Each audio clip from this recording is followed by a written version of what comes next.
Hi there, Andrew D. Pope.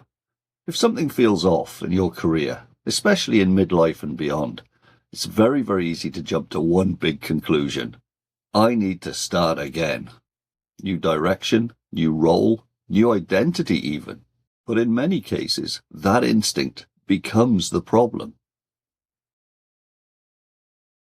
I call this the reinvention trap, and it often follows identity lag.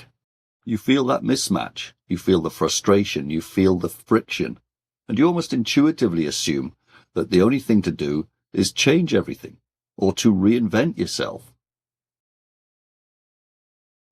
Reinvention is actually very appealing. It feels decisive. It feels like you're taking action. It feels like you're taking control of things. And one of its most appealing features is that it seems to offer a clean break from whatever isn't working. But that is not always the correct move. For me, the problem is this. Reinvention assumes that you want to change everything.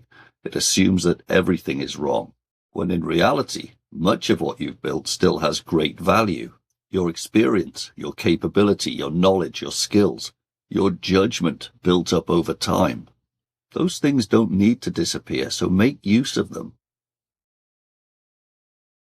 So in my world and in my experience, reinvention is always an overcorrection or an overreaction.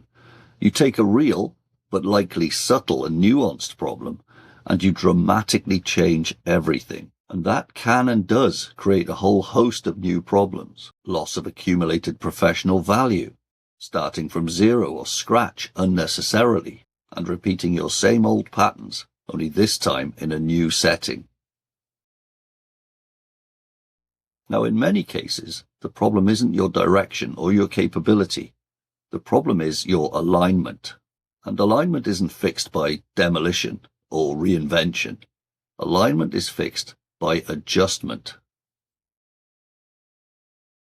Now, I know I talk about this a lot, but this is where recalibration comes back into the picture.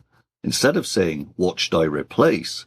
You should ask, what can I adjust? That question changes everything for you. In coaching conversations, I see this often and repeatedly.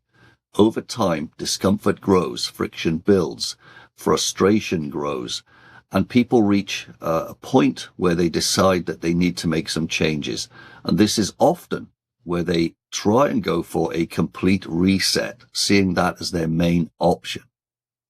But once we slow things down and dig deeper, it often becomes clear that, rather than reinvention, only a few things need adjusting. Great results can come from those few nuanced, deliberate, and thoughtful adjustments. That's the power of recalibration. So, avoiding the reinvention trap doesn't mean you have to stay where you are, but it does mean you need to make precise, thoughtful, and deliberate adjustments. So here's a question for you, as always, that is well worth reflecting on. Are you considering reinvention because everything is wrong? Or because a few things need adjustment? Because those things are very, very different situations. If this idea resonates with you, there are many more conversations like this on the channel, so consider subscribing to get future updates. In the next piece, we'll explore how this works in practice by examining something called strategic recalibration, and how small changes, small adjustments, can actually turn out to produce huge directional changes and great results over time, without demolishing and destroying everything you've worked hard to build up over the years. Remember, deliberate evolution beats accidental drift. I'm Andrew D. Pope. See you next time.